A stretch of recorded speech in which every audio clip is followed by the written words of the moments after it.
Empezamos el programa, David, a ritmo de samba. Samba de Janeiro. No sé si es samba realmente. Bueno, samba. No sé si samba es la palabra más indicada para contar Bueno, lo que ha pasado. El caso es que nos vamos a Río de Janeiro y allí la verdad que ayer nos llegaban imágenes un tanto acongojantes, permíteme la expresión, porque vimos incluso drones con explosivos volando hacia distintos objetivos, ¿no? Sí, Río de Janeiro ha vuelto a vivir una jornada que parece sacada de una película bélica. Desde la madrugada, el ruido de los disparos ha empezado a oírse en la ciudad y miles de policías, apoyados por helicópteros, por blindados y por drones, han tomado varias favelas de la ciudad en una operación que ya se considera la más mortífera de la historia de Río. Ha habido más de 60 muertos, entre ellos 4 agentes y más de 80 detenidos. El objetivo era golpear al Comando Vermelho, una de las organizaciones criminales más poderosas de Brasil, nacida en las cárceles cariocas hace más de 40 años. Este grupo, que controla buena parte del tráfico de estupefacientes y armas en el país, se ha expandido con mucha fuerza en los últimos años y mantiene una guerra constante con su gran rival, el primer comando de la capital, originario de São Paulo. El epicentro del operativo ha sido el complejo de Peña y el complejo do Alemão, dos enormes conglomerados de favelas donde viven cerca de 300.000 personas. Vamos, que más que conglomerados de favelas son ciudades en sí mismas. El despliegue de 2.500 policías buscaba atrapar al jefe del Comando Vermelho en la zona, Edgar Alves de Andrade, alias Doca, y a sus principales lugartenientes. Por cierto, esto me recuerda mucho a una película que me encanta, que es Ciudad de Dios. Uf, qué Qué peliculón. buena película. Qué peliculón. Bueno, ¿qué más nos puedes contar? El gobernador del estado, Claudio Castro, ha pedido ayuda al gobierno federal y a las Fuerzas Armadas, afirmando que Río está sola en esta guerra. Y todo esto ocurre a pocos días de que Brasil sea anfitrión de la COP30, la cumbre mundial sobre el cambio climático que se celebrará en Belém, en plena Amazonia. El contraste no puede ser mayor. Y es que mientras el país se prepara para recibir líderes internacionales que hablarán de un futuro sostenible, su ciudad más icónica se desangra. Sí, lo más sorprendente de todo es, bueno, que en Brasil 1 de cada 4 habitantes vive en zonas controladas por grupos armados. La policía brasileña es una de las más letales del mundo, pero aún así tiene muchos problemas para controlar a estos grupos, y aunque la incorporación de cámaras corporales también ha reducido en parte los temas de brutalidad policial, que también generan bastantes problemas, pues la espiral de sangre no parece detenerse. A mí lo que más me llamó la atención ayer fue que estos delincuentes, ¿no?, del Comando Vermelho, de repente, les hicieron primero la operación y luego lo que ocurrió fue que ellos intentaron vengarse. ¿Y cómo se vengaron? Literalmente sembrando el caos. Se pusieron a quemar centros comerciales, a atacar comercios. Fue una cosa bastante curiosa. Y bueno, pues para una ciudad que tiene una importancia turística tan grande, pues esto es un problema, ¿no? Porque después de ver cómo Río está ardiendo y cómo hay un comando criminal que puede tomar la ciudad, pues ¿quién va a querer ir de vacaciones allí, no? Llama mucho también la atención lo de los drones, ¿verdad? Porque esto que lo hemos podido ver en conflictos militares, que ya puedas ver drones sobrevolando las favelas. Sí, bueno, también es que lo que ocurre cuando los grupos militares se hacen tan fuertes que ya tienen armas largas, tienen rifles de asalto, tienen granadas, en fin, pues es que te tienes que enfrentar a ellos prácticamente como una unidad militar. Y vamos con un tema nacional. No solemos hablar mucho de política en España, salvo cuando es estrictamente necesario, y creo que en este caso es estrictamente necesario, porque ha habido división en el seno del gobierno y la verdad es que Pedro Sánchez literalmente no puede perder apoyos porque no tiene fuerza parlamentaria suficiente. Así es, Borja. El gobierno de Pedro Sánchez está en uno de sus momentos más delicados desde que empezó la legislatura, y es que Junts per Catalunya, el partido de Puigdemont, ha decidido retirar el apoyo al Ejecutivo, acusando al PSOE de no cumplir los compromisos que facilitaron la investidura, entre ellos la aprobación completa de la ley de amnistía, el reconocimiento oficial del catalán en la Unión Europea y la transferencia de determinadas competencias a Cataluña. La ruptura, que se ha gestado durante semanas en medio de un creciente malestar interno en Junts, podría tener consecuencias decisivas. El partido ha anunciado que consultará a su militancia para ratificar la decisión, pero el mensaje político ya está lanzado. El pacto con el gobierno está casi roto. Y si Junts confirma la retirada de su apoyo, pues el gobierno de Sánchez perdería esa parte fundamental de la base parlamentaria, y esto podría dejarlo en una minoría y obligarlo a buscar nuevos acuerdos, o incluso, porque es verdad que nuevos acuerdos Va a es estar bastante complicado. difícil, Sí, la verdad que incluso sí. tendría que contemplar el convocar elecciones anticipadas. Dentro del gobierno, pues intenta mantener la calma y resta en dramatismo a la situación, esperando que se trate más como de un movimiento táctico, ¿no?, que una ruptura definitiva. Sí, Junts al final ha sido siempre el socio más imprevisible del gobierno español, bueno, del PSOE, mejor dicho. Porque al final, en el fondo de la cuestión, Junts y el PSOE representan pues, dos proyectos que tienen muchas diferencias, ¿no? Por un lado tenemos a un partido de centroizquierda español que ostenta el gobierno de España, y por otro lado tenemos un partido de bastante derechas, independentista, catalán. Es que no podrían ser más Entonces, opuestos, claro, realmente. es que es complicado que esta gente se una. De hecho, lo único, en mi opinión, que les une son enemigos comunes, ¿no? Que es la derecha más nacionalista encarnada en Vox y la derecha un poco más conservadora, vamos a decir, derecha más típica de toda la vida, encarnada en el PP, ¿no? Así es. Bueno, sobre este tema, no sé si quieres comentar algo. Yo creo que lo tiene bastante complicado Pedro Sánchez ahora mismo, y es verdad que esto sí que parece que va, o sea, generalmente Junts siempre ha ido como un poco amenazando, pero parece que sí que van en serio, ¿no?, esta vez. Yo es que tengo una teoría, ¿Vale? en cuanto a Junts, que es que lo que quieren ellos es desestabilizar el país, ¿no? Al final, cuando ellos han tenido mucha más fuerza, cuando ellos han tenido un mayor apoyo social, cuando el independentismo ha estado en boga en Cataluña, pues realmente, cuando estaba el PSOE en el poder, no. Cuando estaba el PP. ¿Por qué? Porque al final tienes en Cataluña ese enemigo externo, que es el gobierno español, con quien tienes muy identificado, ¿no? Sin embargo, cuando hay un gobierno progresista en la Moncloa, el independentismo pierde mucha fuerza, porque, bueno, en cierto modo son socios del gobierno, entonces no tiene mucho sentido ir contra el gobierno al que realmente estás apoyando. Luego, claro, también tienes que explicar como independentista a tus votantes que con tus votos has favorecido la llegada de los verdaderos nacionalistas al poder. Es decir, como cálculo estratégico político está bien hacerlo, pero luego explícaselo a tu gente. Claro, parece que va un poco como por ciclos, ¿no? O sea, es una contradicción que va por ciclos. Primero, digamos, acrecentas esa polarización y te aprovechas de que el independentismo se ponga un poco en contra del nacionalismo español, y luego es verdad que llega un punto en el que eso se te va a castigar. Igual lo que necesitas es pactar con el gobierno, ¿no? O sea, porque el objetivo último de un partido como Junts, ¿cuál es? El objetivo de cualquier partido. Es decir, ganar elecciones. Votos. Ganar votos, ganar elecciones y tener un mayor poder. Eso es. No tengo tan claro que Junts realmente quiera o no quiera acercarse a la independencia, ¿no? Pues si lo consiguen bien, pero su objetivo principal al final es el de pues ganar el gobierno de la Generalitat y tener el mayor poder, la mayor cuota parlamentaria posible. Lo que pasa que con el apoyo al final, o no apoyando al gobierno, que al final es apoyar a los partidos más nacionalistas, tienen un tema muy importante, que es una cosa por la que no pueden pasar encima, que es el tema de la lengua. Yo creo que es un poco el post final. ¿Qué quieres decir con eso? Pues quiero decir que estoy de acuerdo con todo lo que has dicho tú antes. Estoy de acuerdo con que al final, en los momentos de inestabilidad, que son cuando, para ellos, ¿no?, que son cuando el PP está en el gobierno, pueden sacar más votos, pero es verdad que el castigo que pueden tener por dejar a partidos nacionalistas entrar al gobierno, como, bueno, pues eso, como el PP o el PP Vox en este caso, es muy grande, porque hay una barrera que es el uso de la lengua, del catalán. O sea, es una barrera que me parece muy, muy difícil de...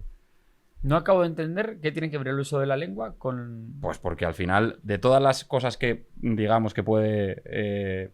O sea, que de repente tú dices que si llega el PP con Vox al poder, vaya a poner restricciones al uso del catalán. Es de todas las... hemos comentado, no me acuerdo qué cosas hemos comentado, vale, pero entiendo lo que quieres decir, pero no creo que ahora mismo a Junts les importe si el catalán se utiliza en la Unión Europea o no. No es tanto que les importe a ellos, a sino que de verdad es algo que puede llegar a repercutir en Cataluña, y el votante de Junts lo sabe. Es lo para que ellos, decir. sí, pero yo creo que para ellos es un precio, digo para el partido, es un precio a pagar muy barato a cambio lo que se consigue es revitalizar de nuevo ese independentismo que vimos en 2017, 2018.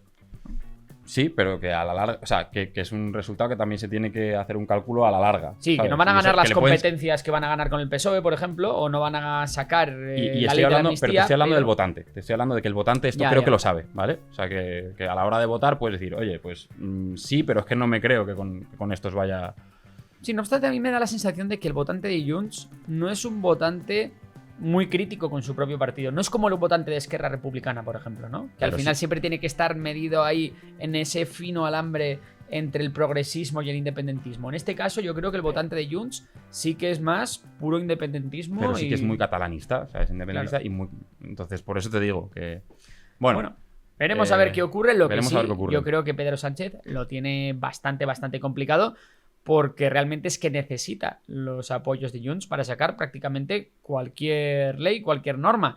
Y como se pongan en plan bloqueo, ya sabemos que PP y Vox están frotándose las manos con Ujú. las encuestas, viendo que el PSOE puede desangrarse en unas próximas elecciones y que la izquierda del PSOE es prácticamente inexistente, entonces yo sí que creo que puede haber ahí... que puede haber una ruptura de una gobierno y ruptura, que convoquen elecciones. Y luego también se habla, ¿no? Se está presionando mucho a Feijóo, líder de la oposición en España, para que presente una moción de censura contra Pedro Sánchez y sea él el que se convierta en presidente sin pasar por las urnas. Ahora bien, no tengo yo muy claro que Feijóo pueda ganar una moción de censura porque sí que va a necesitar los votos de Junts. Y además, lo que está claro es que si la pierde, probablemente Feijóo ya la vio. Claro, Teniendo en cuenta también lo de Amazon y todo esto, ¿tú crees que está Ayuso ahí agazapada? por supuesto, ¿no? ¿Sí? ¿Tú crees que quiere Bueno, realmente hacerse esto con sí- los mandos del PP? Yo creo que siempre que en todo momento en el que alguien ha preguntado, ¿tú crees que esta persona quiere hacerse con los mandos del PP? Incluso cuando estaba casado, que también se hablaba de Feijóo, en todos los momentos en los que esta pregunta se ha hecho, después ha venido esa persona y se ha hecho con los mandos del PP. Ya, pero es que a mí me llamó mucho la atención cuando se fue Casado, claramente por presiones, ¿no? Por parte de Ayuso o del entorno de Ayuso. A mí me llamó mucho la atención que en ese momento no asumiera ella el mando de las operaciones. Es cierto que las encuestas no daban muy buenas... No. O sea, el contexto es mucho más favorable ahora Y que era, entonces. y era un contexto muy, muy favorable para ella en la Comunidad de Madrid. O sea, quiero decir que al final todavía... O sea, me refiero que la Comunidad de Madrid ha seguido siendo un lugar donde poder fortalecer su posición antes de poder tirarse a la política Puede ser. nacional. Pero en ese momento en el que no había un liderazgo claro en el PP, podía haber asumido perfectamente ella el mando. Bueno, No sé. pero... O sea, a veces Por eso es más- digo que igual no quiere y también se quiere estu- quedar en Madrid. También lo podía haber asumido Feijóo hace legislaturas anteriores. Estuvo, no sé si han sido 4 legislaturas en Galicia, que siempre se habló de él. Y hasta que no tuvo una posición de fortaleza no se tiró a la piscina, ¿no? Puede ser, puede ser. Veremos. No sé si yo también desde el gobierno andaluz hay alguien por ahí también queriendo meter la pata. También. Veremos, veremos. Igual se presenta Amazon y nos, Nos y nos sorprende sorprende a a todos. todos. Bueno, Bueno, vamos con el tema de Gaza, ¿vale? Porque Vale. tenemos ahí, bueno, a Israel volviendo a bombardear un poco como castigo, ¿no? Un castigo siempre desproporcionado a las acciones de Hamas en la franja. efectivamente. Israel vuelve a la carga en la franja y su ofensiva comenzó después de que el gobierno de Netanyahu ordenase ataques contundentes en respuesta a un supuesto ataque de miembros de Hamas contra tropas israelíes cerca de Rafah, en el sur de Gaza. Horas más tarde, tras los bombardeos, Israel anunció que vuelve a aplicar el alto el fuego, lo cual es un poco extraño. Es una fórmula que suena algo irónica, ¿no? Porque primero se ataca, primero se inicia la ofensiva y después se proclama la paz. Bueno, claramente su castigo. Ah, que me matáis un soldado, pues yo os mato a 50 civiles o a 20 milicianos y 30 civiles y así se os quitan las ganas de volver a hacer nada. Es un poco lo que yo creo que está haciendo Israel con muchísima sangre fría. La magnitud del ataque ha sido bastante devastadora. En el centro de la franja, el campo de refugiados de Nuseirat ha quedado parcialmente arrasado, 42 muertos en un solo distrito y familias enteras bajo los escombros, como los de Abu Dalal, de los que 20 miembros murieron cuando un dron destruyó su vivienda. En otros puntos, los proyectiles cayeron sobre tiendas de campaña donde se refugiaban desplazados, sobre vehículos civiles y sobre bloques de apartamentos en Ciudad de Gaza.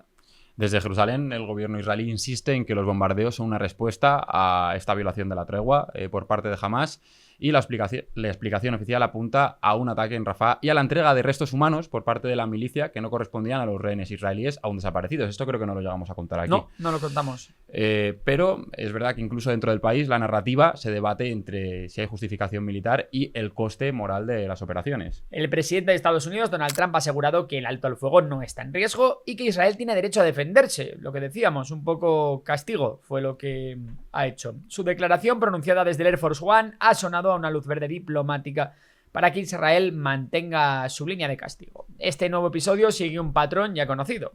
Una tregua precaria, un incidente armado, una respuesta desproporcionada y finalmente un intento de recomponer la calma sobre un suelo que ya está demasiado cubierto de polvo y sangre de David. Completamente. Bueno, pues tenemos que irnos a África. Sí.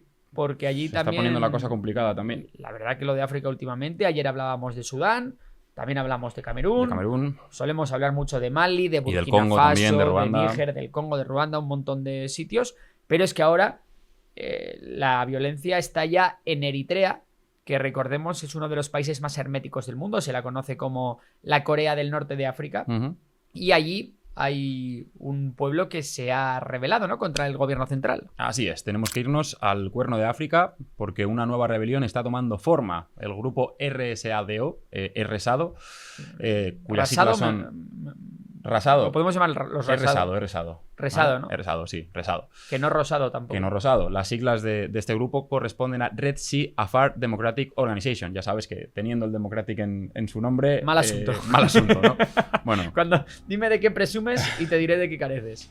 El RSADO ha declarado oficialmente que emprende una lucha armada total contra el gobierno de Eritrea. Su mensaje... Insisto, perdona, que sí. El gobierno de Eritrea es un gobierno tremendamente totalitarista. Vale. Su mensaje es contundente. Aseguran que el régimen de Isaias Afwerki ha dejado al pueblo afar sin otra salida que la guerra. Sí, los afar son un grupo étnico que vive en Eritrea, Etiopía y Djibouti, en una zona desértica, pero bastante estratégica, porque da al Mar Rojo. El grupo Resado denuncia que el gobierno eritreo los ha despojado de sus tierras, los ha expulsado de la costa y los ha marginado durante décadas. En palabras del comandante Ibrahim Harun, dice: el régimen solo entiende el lenguaje de la fuerza. Y eso fue al anunciar la decisión de iniciar esta guerra contra el gobierno de Eritrea. Sí, como decías, Eritrea es uno de los países más cerrados y autoritarios del mundo y desde que se independizó en los 90, Isaias Afwerki ha gobernado sin elecciones y con mano de hierro. Las libertades son mínimas, la prensa está prohibida y miles de jóvenes son reclutados de por vida en el ejército. Y déjame añadir también que son uno de los mayores aliados de Rusia. Siempre votan con ellos en la Asamblea de las Naciones Unidas. Así es, y en este contexto, las minorías, como los afar, llevan años sintiendo que son ciudadanos de segunda. El movimiento RSADO ya existía desde hace tiempo, pero ahora promete pasar de la resistencia política a la acción militar directa.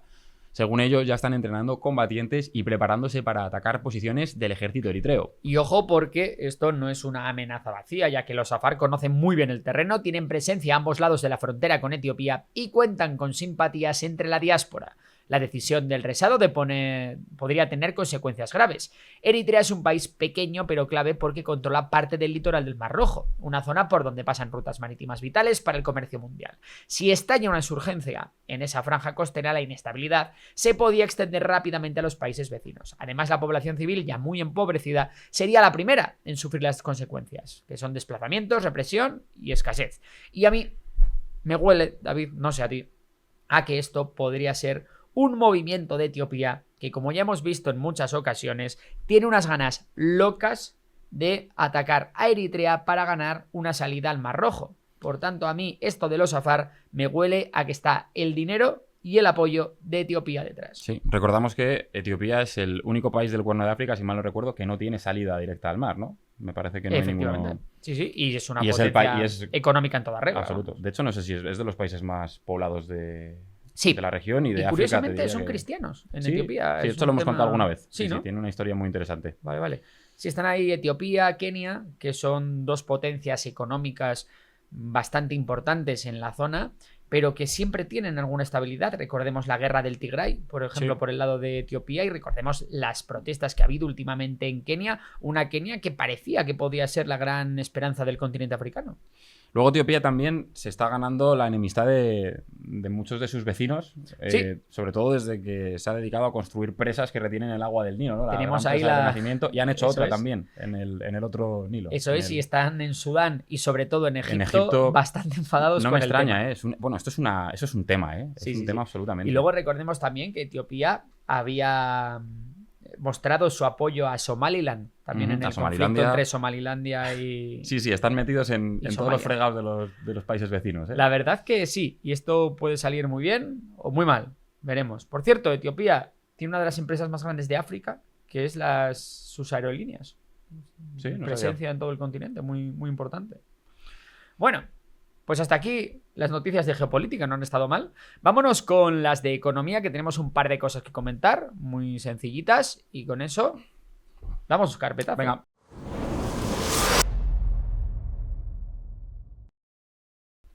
El otro día comentábamos, bueno, yo comenté en Twitter, ¿no?, a un miembro de Podemos, la poca conveniencia que tenía una de sus propuestas, que Ha era... sido muy comentado, perdona, pero Sí. ese tuit de ese integrante de Podemos. Hoy mira, parece que vengo de Podemos. Que ha sido muy comentado. Yo también lo he leído. No sé si de hecho llegué a comentar algo yo también, creo que no. Puede pero- ser. Bueno, el caso de todo esto es que lo que se proponía era prohibir el comprar casas para alquilarlas, Ujú. ¿no? Y entonces, justo ha salido un paper, ha salido un estudio. ¿Cómo me gusta esto, eh? Buah, papers. A ti tú escuchas paper y ya. ¿Dónde? Vale. El caso es que ha salido un paper en el que se exponen los resultados de los Países Bajos que sí implementaron Esa una medida. medida similar. Vale. ¿no? Entonces, ¿cuáles son los resultados de ese paper, David? Pues te cuento, en 2022 los Países Bajos tomaron una medida drástica para frenar la especulación inmobiliaria, que fue prohibir comprar viviendas con el fin de alquilarlas, como proponía esta persona. La idea del gobierno era sencilla sobre el papel, era impedir que los inversores se quedasen con buena parte del mercado y dejar más espacio a las familias que buscan su primera casa, pero los resultados, según los estudios, pues han sido más complejos de lo esperado. Por un lado, la norma cumplió parte de su objetivo. Las compras por parte de los inversores se redujeron, especialmente en las grandes ciudades, donde este tipo de operaciones eran más frecuentes. Así que el mercado de compraventa se volvió menos atractivo para quienes veían la vivienda como una fuente de renta y no como un hogar. Hasta ahí, bueno, un poco bien. Sin embargo, esa misma medida tuvo efectos secundarios importantes, y es que obviamente al prohibir nuevas compras destinadas al alquiler, la oferta de viviendas en renta cayó, y con ella llegó un aumento de precios. Los alquileres subieron en torno a un 4%. En otras palabras, se logró frenar la especulación, pero el coste de eso era encarecer aún más la vida de quienes dependen del alquiler, que suele ser la gente que menos dinero tiene, especialmente los jóvenes, que Ujú. todavía no tienen los ahorros suficientes y no tienen esas opciones de... Para poder acceder a una hipoteca, claro. Exacto, para hacer una hipoteca. Curiosamente, los precios de las viviendas en venta no se movieron mucho. No hubo una caída significativa del valor de las propiedades, lo que sugiere que la medida no afectó de forma sustancial al mercado general de la compraventa. Sí, o sea que por un lado tenemos que el mercado de compraventa no cayeron los precios, simplemente se atrajeron menos especuladores, pero no tuvo un gran efecto en los precios, y en cambio sí que subieron los alquileres. Bueno, pues sorpresa para nadie, la verdad. Recordemos, ¿no?, lo que comentábamos aquí el otro día, que hay que tener mucho cuidado con intentar favorecer el mercado de compraventa de pisos a base de acabar con el mercado del alquiler. No tiene ningún sentido, porque al final los que sufren las consecuencias de eso son las personas con menor renta y sobre todo con menor ahorro. Bueno, más allá de esto, que ya hemos hablado de ello, tenemos una noticia que ayer dio la vuelta al mundo, y es que vimos a un robot muy majo haciendo las tareas del hogar, ¿no? Sí, y bueno, parece no que sé eso si puede majo. ser la gran revolución. A mí me ha dado un poco de Te cosa el robot. Sí, Sí, tú sabes, ¿no? a mí me pareció gracioso. La teoría esta, ¿no? Del valle inexplicable, creo que se llama, o el Uncanny Valley, no me acuerdo ahora cómo se llama. Cuéntanos.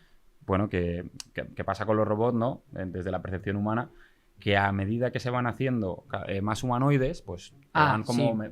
o sea, te van gustando más. O sea, por ejemplo, una tostadora, bueno, R2D2, que ya como que tiene ciertas características protohumanas, dices, oye, esto está gracioso, pero que llega a un punto donde Te empieza a dar más rollo. donde el robot es tan parecido al ser humano que dices, Sí, es verdad. ay, Que eso ¿Sabes le esos pasa que a les 3PO. ponen, que les ponen como una máscara de silicona que parecen Claro, tal? ya Esos dan muy rollo mal que rollo, es flipas. O sea, verdad. todo lo que parece humano pero no es humano. Da muy mal rollo. mm, ¿Tú crees que llegaremos a hacer cosas iguales que el ser humano? Robots humanoides que sean iguales, que no distingas a un robot de un no robot. Yo creo que sí. Yo creo que potencialmente Yo creo que sí. potencialmente Y se la puede. pregunta es, ¿tú crees que lo veremos? No. Yo creo que sí. Sí, ¿tú crees que lo Sí. veremos? Vale. En 50 años está hecho. Igual, ¿eh? A ver si vas a ser un robot, tío. Yo. Como en Los Simpsons que se le caía la cara. No, era Padre de Familia. En padre de familia, Padre de sí, sí. familia. Bueno, ¿qué te iba a decir? Cuéntame Que- lo del robot humanoide. Que tu madre estará muy contenta porque le La hemos mía. comentado. Sí, ¿no? Es verdad, bueno, es ella la que habla mi de. madre dice que lo hemos quiere- dicho aquí mucho. Quiere que cuando ya sea anciana, dice, a mí quiero que me cuide un robot, que eso siempre están de buen humor.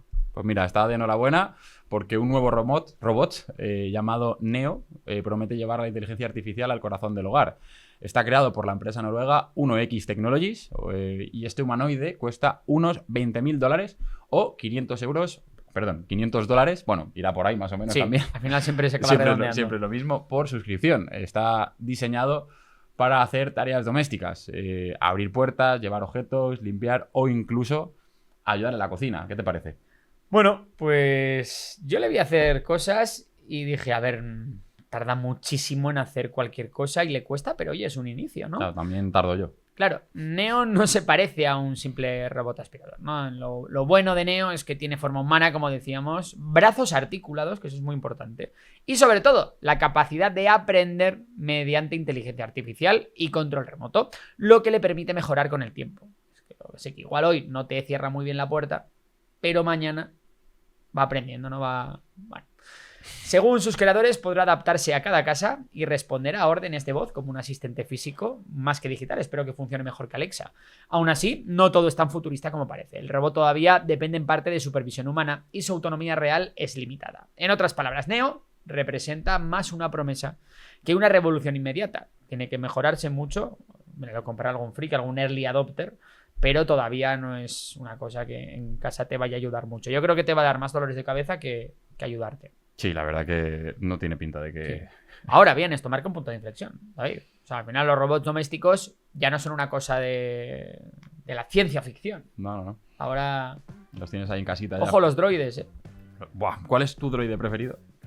Mi droide favorito de Star Wars. Eh, A mí me gustaban los comandantes droides que tenían como, eran como rubios. ¿Sabes cuál te ¿como digo, los no? rubios? Sí, o sea, eran droides normales, como los de la amenaza fantasma, Vale. pero la cabeza la tenían amarilla, un poco amarilla. Ah, vale, sí. Vale, Eran los los rubios. comandantes. Claro, sí, la tenían pintada amarilla. Yo es que me les imagino con pelo. No. ¿No te gustaban los droideca? Los droideca son los mejores. Ah, no, me da muy mal rollo. Un poco como cucarachas, ¿no? Te Aparte, da- me parece que con los droideca, me parece que había una cosa que estaba mal hecha. Porque, por ejemplo, en la amenaza fantasma, Qui-Gon Jinn y Obi-Wan se tienen que refugiar de 3 droideca y dice, esto es un empate, nos vamos. Pero luego en Luego se los en otros ventilan- momentos se los ventilan sin problema. Sí. Entonces, como, a ver, chicos, ¿sabes? Luego el droideca, claro, el Battlefront lo resolvía muy bien dando ese escudo durante unos segundos solo. Sí. Pero no está muy claro. En la película no queda muy claro que les dure unos segundos. Y los que van con el brazo así como... pim, pim, ¿sabes? Son un Ah, poco los Robocop. superdroides. Los superdroides, Buah, sí. esos eran, ojo, También demasiado flipados también esos, Y luego los que protegían a Gribus, que eran casi Jedis. A mí lo que me flipa de los droides es que fue como un gasto de mierda te tirado a la basura que luego además no sabes dónde acaban los droides, todo eso, porque en el Imperio ya no se ven droides y joder, Hombre, alguno tendría que quedar, pero no hay ninguno. Entiendo, no, los desactivan todos. Pero, claro, ¿Desde se Mercurio? desactiva, es verdad. No, no Desde se llama que Mercurio. ¿Cómo se llamaba? Desde Mercurio no, porque eso está muy, muy ¿Cómo lejos. se llamaba de- el del volcán? Desde Mustafa, sí, Desde desactivan Mustafar. todos los droides a la vez, pero claro, luego cuando ya el emperador se hace con todo el poder de la galaxia y todo el complot. No, los es- reciclan para hacer naves. Bueno, está- Yo creo que hay una planta de reciclaje de drones claro, algo tienen que hacer con él. que de ahí sacan el una fuselaje planta de la drones. estrella de la muerte. Ala, igual todos los droides Claro. han hecho. Eso es una teoría de estas de. La estrella de la muerte está hecha de droides reciclados. Tío, ¿tú no crees que podríamos montar un canal de Star Wars? Yo creo que lo reventaríamos. Yo creo que sí. Haríamos la de verdad. teorías, Porque no tengo tiempo, que si no, me pongo mañana. Bueno. Lo que pasa es que es verdad que un canal de Star Wars sin poder utilizar las imágenes de las... ¿No? Es complicado. Bueno. Luego enseguida seguro que Disney te lo tira. Oye, ¿quieres ir al anzuelo? Vamos al anzuelo, sí, porque estamos empezando a divagar. Venga. Y se nos va. Venga, vamos al anzuelo.